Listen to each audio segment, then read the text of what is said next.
Itu saya jelaskan tentang bahaya bid'ah. Dan juga saya sebutkan juga dalam prinsip Ahlussunnah ini bagaimana sikap Ahlussunnah kepada ahlul bid'ah.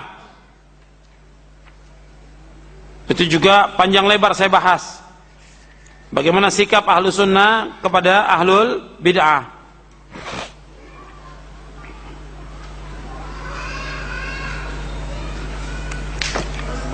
Jadi pengertian bid'ah itu yang dijelaskan oleh para ulama yaitu tariqatun fid dini mukhtara'atun tudahi syar'iyyata yuqsadu bis suluki 'alaiha al mubalaghatu fit ta'abbud lillahi subhanahu.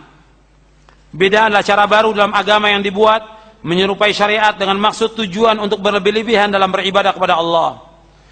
Itu di halaman 78. Kemudian juga saya sebutkan bahwa bid'ah ini sangat berbahaya. Benalu yang merusak pohon. Bid'ah ini merusak agama.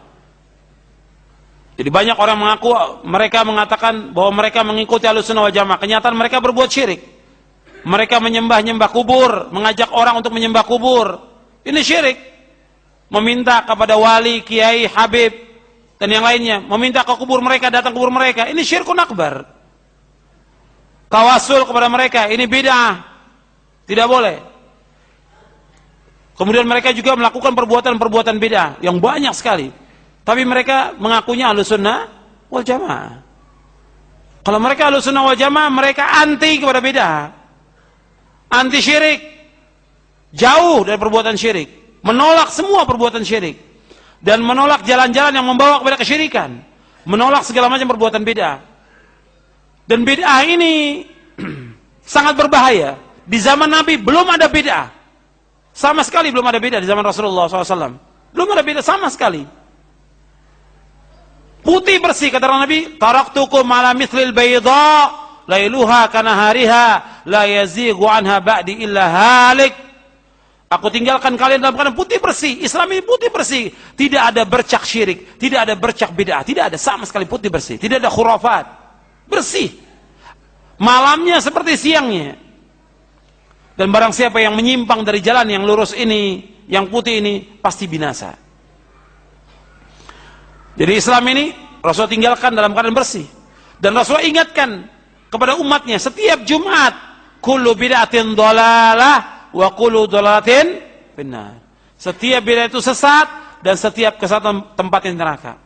Yang pertama kali mengatakan bid'ah Rasulullah. Yang mengatakan bahwa setiap bid'ah itu sesat Rasulullah. Yang mengatakan setiap kesesatan tempatnya neraka Rasulullah yang mengatakan demikian. Kullu bid'atin dhalalah wa kullu dhalalatin finnar. Rasul mengatakan demikian. Nah, kemudian datang umat yang belakangan, para dai, para ustadz takut menyebut bid'ah. Tidak mau menyebut bid'ah. Hatta sepanjang dia ceramah, khutbah, tidak mau menyebut bid'ah. Karena kalau disebut bid'ah nanti pecah umat ini. Berarti antum menyimpang dari manhaj Rasulullah. Yang menyebut berkali-kali bid'ah Rasulullah SAW. Kemudian para sahabat yang melakukan bid'ah. Tentang bahaya bid'ah. Rasulullah yang menyebutkan tentang bahaya bid'ah Rasulullah. Dan kita mengatakan perbuatan bid'ah itu, ya tentu yang jelas-jelas bid'ah. Bukan yang sunnah kita katakan bid'ah, yang bid'ah kita katakan sunnah. Yang jelas bid'ah kita katakan itu bid'ah, yang sunnah kita katakan sunnah. Dan Nabi juga mengingatkan kepada para sahabat radhiyallahu majma'in, wa iyyakum wa muhdatsatil umur fa inna kulla muhdatsatin bid'ah wa kulla bid'atin dhalalah. Nabi mengatakan, aku ingatkan kalian, jauhkan diri kalian dari setiap perkara-perkara yang baru, karena setiap yang baru adalah bid'ah dan setiap bid'ah adalah sesat. Setiap bid'ah sesat. Jadi nggak ada bid'ah itu yang tidak sesat. Dan dalam Islam tidak ada istilah bid'ah hasanah, tidak ada dalam Islam. Yang mengatakan semua bid'ah adalah sesat Rasulullah. Yang mengatakan semua bid'ah sesat adalah Rasulullah. Dan Rasulullah bersabda dengan bahasa yang fasih, bahasa Arab yang fasih, bahwa setiap bid'ah sesat, itu Rasulullah berkata demikian. Kemudian sahabat memahami demikian. Kata Abdullah bin Umar radhiyallahu anhu wa ardhah, kata beliau, kullu bid'atin dhalalah wa in ra'ahan nasu hasanatan. Setiap bid'ah itu sesat meskipun orang memandang baik. Abdullah bin Umar radhiyallahu anhu mengatakan demikian, setiap bid'ah sesat meskipun orang memandang baik. Di dalam Islam tidak ada bid'ah yang hasanah, tidak ada. Kemudian selanjutnya, ikhwan fiddin, a'azakumullah, kalau antum mau lihat ciri-ciri ahlul bid'ah, ini saya sudah bawakan di sini, di buku ini. Nanti bisa antum lihat bagaimana ciri ahlul bid'ah di halaman 520, halaman 521. Itu saya sebutkan dengan ciri-ciri ahlul bid'ah. Nanti antum bisa baca sendiri bagaimana ciri dari ahlul bid'ah yang memecah belah umat ini. Dan bid'ah itu sangat berbahaya buat Islam dan kaum muslimin, sangat berbahaya.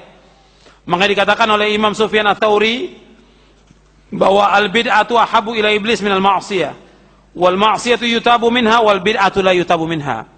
Kata Imam Sufyan Ats-Tsauri, bid'ah itu lebih dicintai oleh iblis daripada maksiat. Maksiat orangnya akan taubat. Orang yang berbuat maksiat, kalau diingatkan dia akan taubat. Tapi orang berbuat bid'ah, dia sulit untuk taubat. Kenapa? Dia anggap baik perbuatannya.